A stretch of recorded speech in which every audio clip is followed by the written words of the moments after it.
What's the most hilariously useless magic item you've ever had in Dungeons & Dragons? In my last campaign, my players got a hammer that shoots confetti and makes a party blower sound on crits. A dramatic moment happened where he had to put his pet owlbear down, as it was morphing into a monstrosity because of the big bad evil guy. Because the creature was on the ground morphing, he auto-crit. The beast lies there, writhing in pain, trying to hold on to its own self for as long as possible. You lift your hammer solemnly into the air, feeling the weight of not only the weapon, but the situation. As you bring it down, you feel flesh give as the skull has been pulverized from the transformation. The sound of teeth clacks against the ground, echoing in the room around you. The party looks at the ground, and a moment of silence consumes you all. So I'm doing my second video on Dungeons & Dragons stories in 2 weeks, don't hate. And yes, every time the chance to do this comes up, I'm going to leap at it like the hyper-obsessed nerd that I am. The +3 sword of Edward Tumbleton slaying. Edward Tumbleton was a tailor in a nearby city. They discovered a sword that was very effective at killing him. Just him. Neither the party nor any other person on the planet had any reason to kill the guy. The party ended up killing him by blowing up his shop with a fireball. The sword was never used. Poor Edward Tumbleton. I think at some point he got on the bad side of an artificer who told him, "I have a sword with your name on it," and it turned out to be true. Gave my party a sash of swimming, see retextured aquatic cummerbund. They put it on the donkey pulling their wagon and promptly forgot about it. I haven't though. 2 years later, I haven't. Haha, still waiting on the moment that the donkey will be the only one to survive the flood. The donkey is going to get sold or killed, and they won't remember the sash of swimming. That's what my party would do.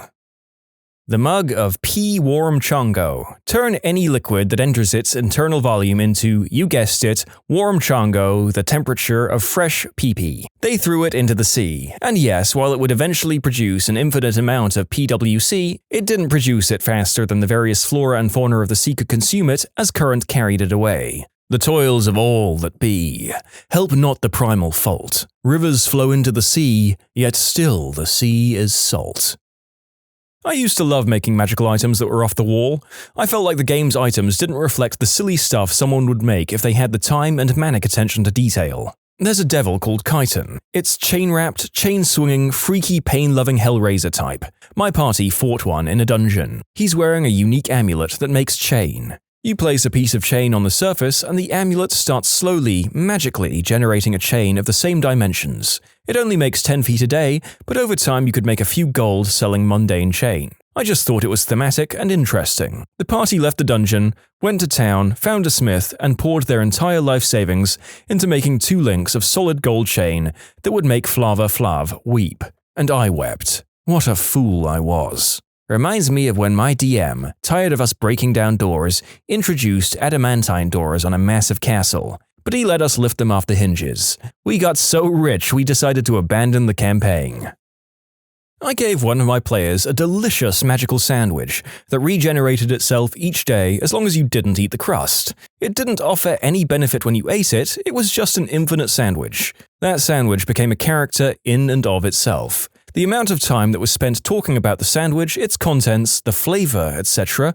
was crazy. Every player described how their character would ogle the sandwich whenever it was brought out. That character is gone now, but she kept that sandwich right up until retirement. She spends her time in Candlekeep Library, devouring knowledge and also the sandwich. Wait, as long as you don't eat the crust, what if you cut it in half and separate the 2 halves? Would each half generate a whole sandwich as long as there were no bites taken out of it? It's the deep philosophical questions like this that keep me coming back to Reddit. Yeah, there are any number of minor items in D&D that are capable of changing the course of human or humanoid development when you think about their broader implications, if they were used to their best effect instead of just by a random bunch of idiot heroes. Fun stuff. Ring of fire detection. Range? Touch. I had a merchant selling some knickknacks, and one of them was a ring of fire identification. If you pointed it at something, it would declare in a loud, clear voice, "Fire," or "Not fire." Obviously useful when facing illusory flames, but for some reason the party didn't spring for it. A fire distinguisher? A rope that couldn't be tied, not even for a second. They were facing a dragon who loved puzzles and eating non-dragons. They gave him the rope and made the deal that if the dragon couldn't make a knot within an hour, then the dragon would need to let them pass through. Our party's DM gave us a magical, mysterious bag. When we opened it, we pulled out a turtle. We reach in again, thinking there must be something else to this bag. We pull out a rabbit. Still thinking that there must be something else, something more meaningful to this item, we reach in again and pull out a 9-foot-tall deer. It really was just a backpack that lets you pull out random animals. My bard proceeds to use Speak with Animals, then charms the deer to let us ride him. We named him Preston, and he's been our ridiculously massive means of transportation ever since. The Rod of Irony was a fishing rod that you could only find by fishing it up. Using it only fished up more rods of irony, we used them for firewood. I'd become a fishing rod salesman. They found a wand that creates a random and unique lock that incorporates itself into the substance it's used on, so it might make a suspicious recess in a stone wall or a brass-plated keyhole on a wooden door. If probed with lockpicks, you would encounter moving tumblers or some other appropriate but unique locking mechanism. It didn't magically create a compartment, it just made a lock. Even if you used it on a desk drawer, it never made a latch or bolt. So the drawer would open perfectly fine while having a useless metal cylinder with tumblers that weren't connected to anything. If you successfully picked the lock, it always felt like a real lock despite lacking the physical pieces, it would make a soft chiming noise and the lock would evaporate. The wand was a training tool used by a famous locksmith to challenge himself and his students. It had no practical application at all outside of that profession. It ended up being used by the druid, who had ranks in magical device, don't ask, to constantly mess with the rogue. The druid would take every opportunity to wild shape into a small critter good for scouting, and then place fake locks anywhere the rogue might conceivably try to use the search skill. The rogue's increasing paranoia whenever he found a lock, and his overblown promises of vengeance every time a random hole in a floorboard wasted a minute of his time and chimed at him, was a pretty good gag. It turned a little sour when the druid made an extra lock on an honest-to-goodness treasure chest. The rogue rolled a natural 20 to pick the first lock and got a chiming noise. Then he rolled a 3 and triggered an energy-draining trap that permanently lost him 5 HP. After that, the rogue stole every wand the druid had in the middle of the night and threw them all into a bottomless pit in the Underdark. I had a magical rod of rubber duck. Gave it to the party as a joke item because they kept asking for weird crap. Not one of them chose to identify it. It was an artifact-level rubber duck. Once it was part of your inventory, it would never leave it unless it wanted to. It had wisdom and intelligence of 28, sentience, and it could be attuned. It was actually a great old one that could grant anyone a wish spell with 100% accuracy at the cost of 2 of the caster's levels. Nobody learned that it was probably the most powerful item in the game. And what is the function of a rubber duck? In the first campaign I played, the party began their journey by finding an orc woman in a tavern whose baby was stolen, and what she found in its place was a knife with a weird symbol on the handle. She sent us with the knife in search of the baby. We spent hours and hours and session after session never using the knife in combat. We then found out that the knife would turn anyone it cut into a lizard. My character ate peanut butter off that knife more than once before finding this out. It may just be me, but that item sounds far from useless. Facing a beholder? Slice? Now you're a gecko. Unstoppable vampire lord? Nope, it's a chameleon now. There's a reason polymorph is a popular spell for getting rid of powerful enemies while you wipe up their minions. My party has been carrying around a wand of disguised self they found in a magic store bargain bin for over a year and haven't used it yet. Except that's not actually what it is, hence why it was in the bargain bin. It's actually a wand of this guy's elf, which once a day can summon an incorporeal elven servant to carry out a simple task for you. I was so happy with myself for coming up with that one, and so sad they never even tried to use it, so the pun goes unheard forever. My infamous Horn of Resounding Quacks was a hit, summoned any duck within a half-mile radius of the person using it. The party never went hungry after that.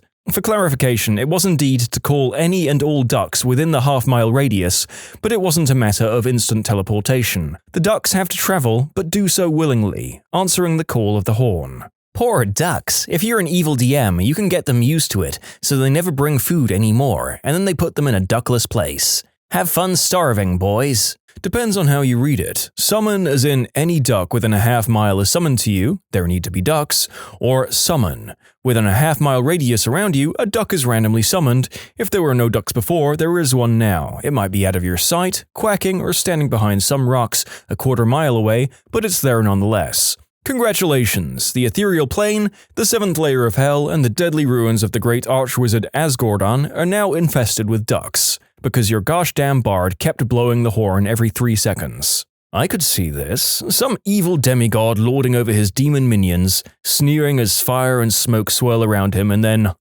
a duck appears on his lap. Then another on top of his throne. Suddenly, there's a dozen ducks all quacking about. Then hundreds. This is actually an incredibly powerful magic horn.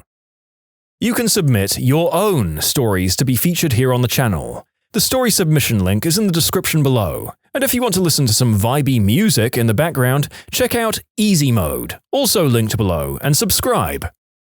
I gave my players an alchemy jug. They had it for most of the campaign, and mostly forgot about it apart from the odd joke, but when building to the end, they used it to torture my main villain. They'd captured him. To find out what it was and how to stop him, they used the jug to pour mayonnaise down his throat until he agreed to talk. That gave them advantage on the intimidation check they had to carry out, which they succeeded on. So mayonnaise is an instrument of torture.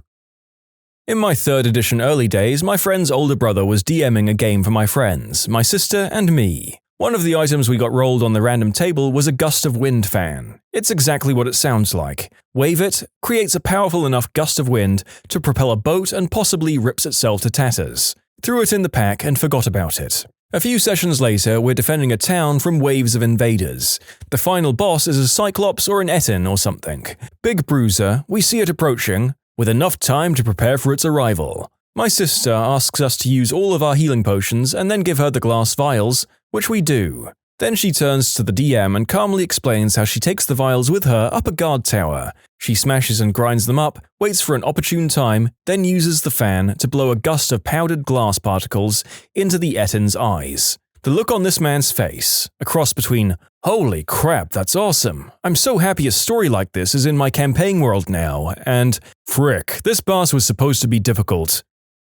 In the game I'm currently in, our DM gave us a flask of endless water. It can produce water in a trickle, a flood, or a deluge that shoots 30 gallons of water in one turn. Our cleric has just fallen from a bridge over a chasm, and through clever bullcrapping, our sorcerer has managed to catch the falling cleric with a web spell. As we're all racking our brains to figure out a way to save them, our cleric pulls out the flask and uses the water cannon mode to propel herself back onto the bridge, using the web strands as a fulcrum. This sounds like what happens when you play D&D with engineers. I'm not sure me or any of my players would have ever thought about using it in that capacity. More water-based shenanigans follow. I had to literally ban the 3.5 spell Create Water because my entire party rolled classes that could learn it. The default is Cleric or Druid, but there's books that award it to Arcane casters as well, and solved everything with the stupid cantrip. It would blow your mind how many puzzles, traps, combat encounters, and social situations can be solved by liberal application of magic water. Someone refuses to talk, waterboard them. Pressure plates might be down this hallway, set them off from distance with a flood. There's a locked anything, break it by dropping water from a height. Ambushed, turn the road to mud and run away. Setting an ambush, turn the road to mud and wait. Starving, you can survive for 10 days on just water. Need to escape from a conversation, a pipe bursts, and the building floods. The list goes on. Turns out physicists and engineers can turn a cantrip into the power equivalent of a 9th level spell, given enough thought. I have an idea for my next character now.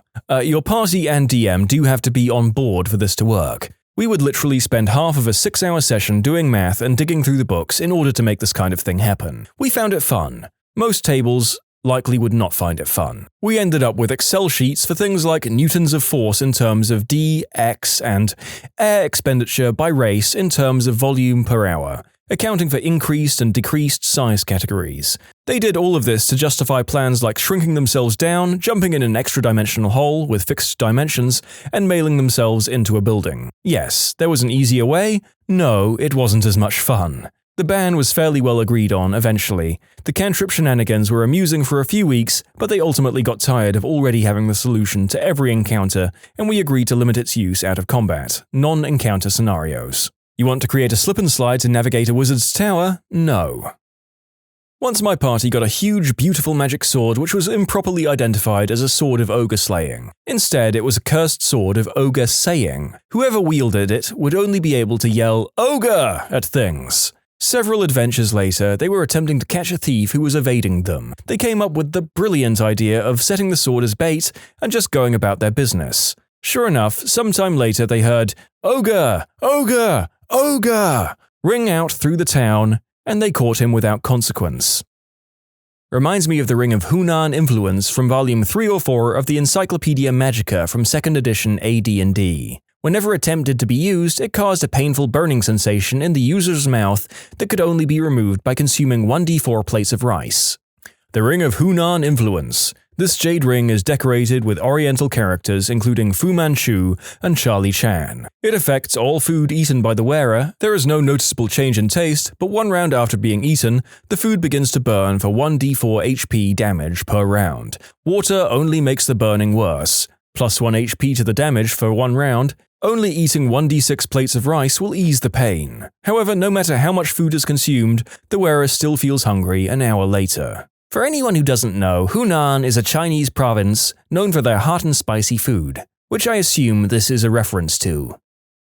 Not while I was DMing, but my favorite useless magic items to this day are the Boots of Quickstep. Once per turn, you may click your heels as an action, to gain an action. It resulted in my character beginning each of his turn clicking his heels. It was marvelous. Once had my party find a magic spoon. It emitted a terrible aura of dark illusion magic, and merely holding it filled players with a sense of dread from its sheer chaotic energy. Its in-game abilities? It worked like a fork instead of a spoon. The arcane spork of +5 anxiety? Let it be known that the narrator is cackling maniacally and writing down magic item ideas while writing this script. A modified version of the 5e wind fan that only works once a day and immediately looks tattered after use, so you can never use it multiple times, but it only works once every 24 hours. Now, it sounds like a not bad magical item, but the only times it's ever been used is to show people what it does. So an NPC says, "Hey, what's this fan do?" The player grins, "I'll show you." Useless gust of wind noises. It happened 5 times and then it got sold off to the underground scrapper they were working for. Was playing a campaign on a tropical island type of place and an enemy knocked my weapon off a cliff, so I used a coconut as an improvised weapon, crit with that thing 4 times in a row, and decided to keep it for getting the final blow on people. Was a barbarian and the DM liked that the coconut was killing things so much he had me keep track of the kills, and eventually I had a 3+ coconut that on a crit would ricochet until it didn't kill something. So basically he gave me a coconut of great potential. A few odds and ends, a can of dehydrated water, just an empty can, a wand of kindling, just a stick to burn, a scroll of raise dead that makes a dead body float 6 inches off the ground, a ring of invisibility that turns only the ring invisible on use. One of my one-shot campaigns had all players at 8th level, so I wanted to give them magical items, but not anything too OP. So one of my monk players wanted a decanter of endless water, so I changed it to a homebrew version where it didn't do the stream, fountain or geyser things, but instead it would pour endless alcoholic beverages. He could make the decanter fill with mojitos, or margaritas, or a Heineken, whatever, but only to get drunk. I thought it was harmless and fine, until I realized he'd selected the Way of the Drunken Master and got drunk on command anywhere and everywhere. It was quite fun. I'm writing a new one-shot, and I might take some ideas from this post too. A DM once gave our party a mortar and pestle that let us grind out spices in fairly large quantities. We were supposed to use it as a hook to get involved with an army. It would have let the cooks keep the soldiers happy and put us in good graces of a local lord. Instead, we wound up completely abandoning that questline, setting up a spice shop and went into business. It was supposed to be a one-off adventure, but we had a great DM and it turned into the best long-term campaign I've ever played in. It had a court intrigue, assassination attempts, war, curses, everything you could want. It ended when we all went our separate ways at the end of high school, with one of the business partners, human, dying of old age, another, elven, selling his shares of the business to the dead one's heirs to retire, and my gnome faking his own death and leaving town to avoid a jealous husband, literally riding off into the sunset on a flying merchant ship. Man, you know how much spices cost once upon a time? More than their weight in gold. Saffron is still worth more than its weight in gold now. A quill of penmanship and literacy allowed any creature to write their thoughts down in perfectly legible common. A rogue in the party was obsessed with capturing different creatures and monsters to learn their thoughts, only to find that most animals just wrote onomatopoeia versions of normal animal sounds, like roar or quack. The party was sick of it and in a later adventure agreed to trade off the quill to a half-orc bodyguard in exchange for information to ambush one of the campaign's villains. The half-orc would become a Thomas Paine-like thought leader, and his first 2 books were dedicated to the party. I got a corncob pipe that made bubbles.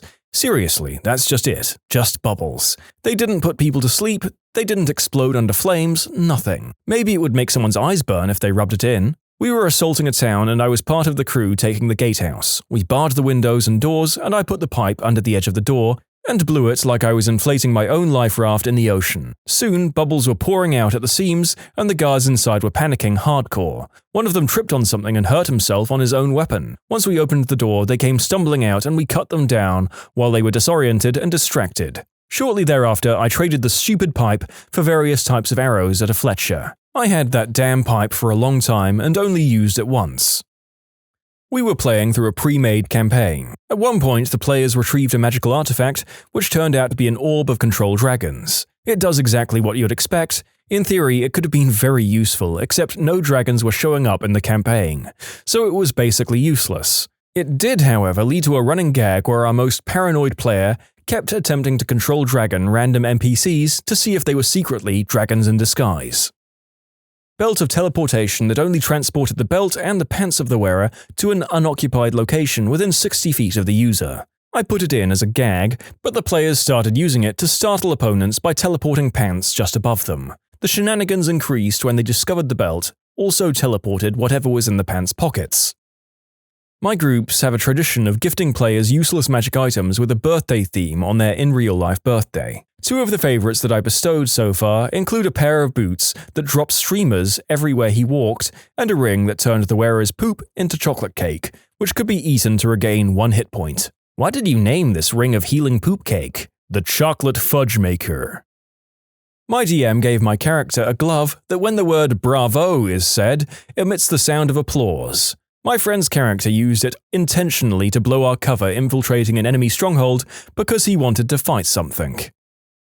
Our GM gave us an item which was the head of an ancient goblin king. This severed head had the power to give good advice to us, but it was completely unrelated to the question. What should we do to kill the dragon? Remember to wash your hands after using the bathroom. When you subscribe, make sure to hit the bell to turn on notifications. Put the playlist on in the background to finish listening to all the stories, or if you want some vibey music to put on in the background, check out easymode.